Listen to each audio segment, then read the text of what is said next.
PD Perjuangan memberi sinyal untuk mengusung Anies Baswedan hingga Basuki Cahayapurnama alias Ahok pasca putusan Mahkamah Konstitusi yang mengubah syarat pencalonan pilkada. Lalu apa hasil rapat di DPP PDI Perjuangan terkait dengan Pilkada Jakarta pasca putusan MK? Sudah ada rekan kami Jose Niko langsung dari DPP PDI Perjuangan. Jose, apakah sudah ada keputusan dari PDI Perjuangan siapa yang akan diusung untuk Pilkada Jakarta?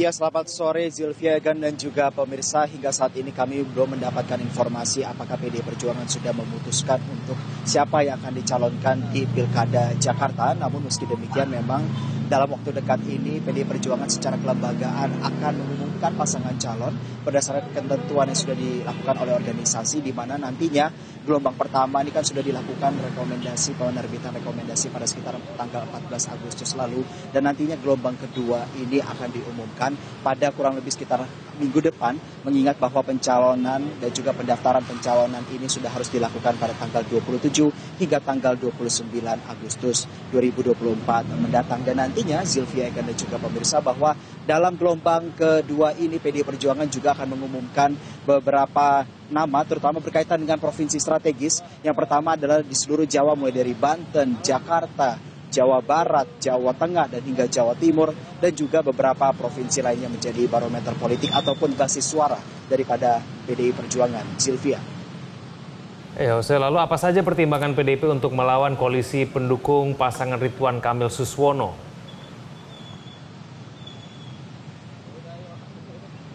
Ya, Egan, berkaitan dengan pertimbangan tersebut tentu kita menarik untuk melihat bagaimana pernyataan daripada elit jajaran DPP PDI Perjuangan sebelumnya, di mana sebelumnya PDI Perjuangan ini menyoroti aspek demokrasi dalam kaitannya kepada Pilkada Jakarta, ketika pada sebelum akhirnya pihak daripada KPU memverifikasi calon independen, PDI Perjuangan kerap menyampaikan kritiknya tentang adanya mendengar upaya untuk melakukan membeli semua koalisi untuk menggabungkannya dalam satu calon, pasangan calon, dan nantinya berlawanan dengan kota kosong sebagai bentuk upaya yang tidak memberikan pendidikan demokrasi yang baik bagi masyarakat, terutama Jakarta yang merupakan masyarakat kalangan yang terdidik, kritis, dan juga menjadi barometer politik nasional. Dan setelah calon independen ini muncul dan juga diverifikasi oleh KPU, yaitu Dharma Pongrekun dan juga Kun Wardana, PDI Perjuangan menyoroti bahwa calon independen melawan calon yang didukung oleh hampir 12 partai ini tidak akan memberikan konstelasi politik yang berimbang antara calon yang diusung oleh segerombolan partai dan juga oleh calon independen.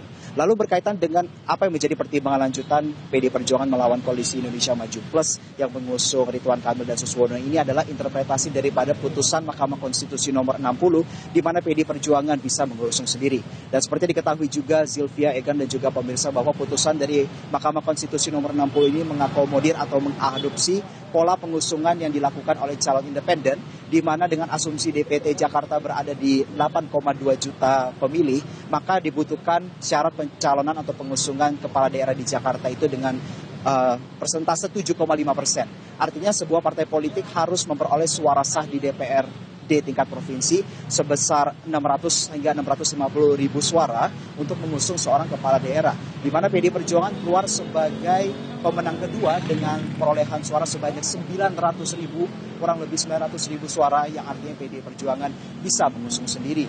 Dan juga tentu interpretasi daripada putusan Mahkamah Konstitusi nomor 60 ini, amar putusannya tidak mengisyaratkan kapan ini harus berlaku, yang artinya ini harus berlaku dalam pilkada ini sama seperti putusan nomor 90. Dan tentu ada tanggapan tersendiri dari PDI Perjuangan, dari Ketua DPP PDI Perjuangan yang juga sekaligus anggota Komisi 2 DPR RI Komarudin Watubun. Mari kita simak selengkapnya.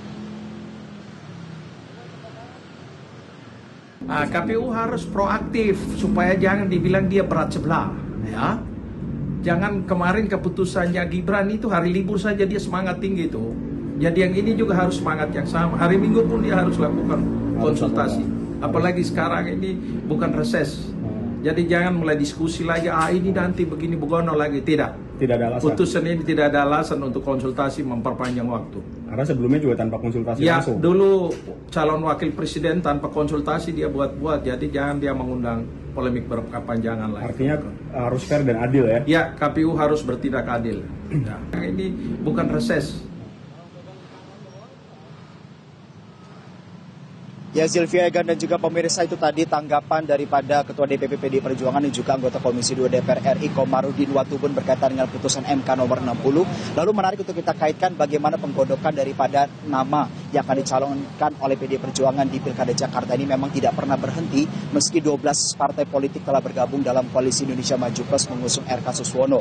Ada 3 nama yang akhirnya mencuat berdasarkan keterangan juga yang telah disampaikan oleh Ketua DPP PDI Perjuangan Eriko Sotarduga bahwa dari pihak eksternal ini ada nama Anies Baswedan dan yang kedua ini ada nama Basuki Cahayapurnama alias Ahok. Namun nama ketiga yang merupakan proses pengerucutan yang panjang ini masih belum diungkap oleh Eriko Sotarduga. Namun meski demikian kami juga mendapatkan keterangan yang lebih lanjut dari beberapa elit daripada partai politik PDI Perjuangan bahwasannya nantinya penjajakan daripada pencalonan siapa yang akan diusung oleh PDI Perjuangan di Pilkada Jakarta pertama adalah berorientasi kepada gagasan dan juga menyerap aspirasi masyarakat yang datang ke PDI Perjuangan, dan salah satu tolak ukur yang relevan adalah survei. Untuk sementara demikian yang dapat kami laporkan. Egan, Zilvia, kembali ke Anda di studio. Baik, terima kasih atas informasinya Jose Niko langsung dari Jakarta. Jelajahi cara baru mendapatkan informasi. Download Metro TV Extend sekarang.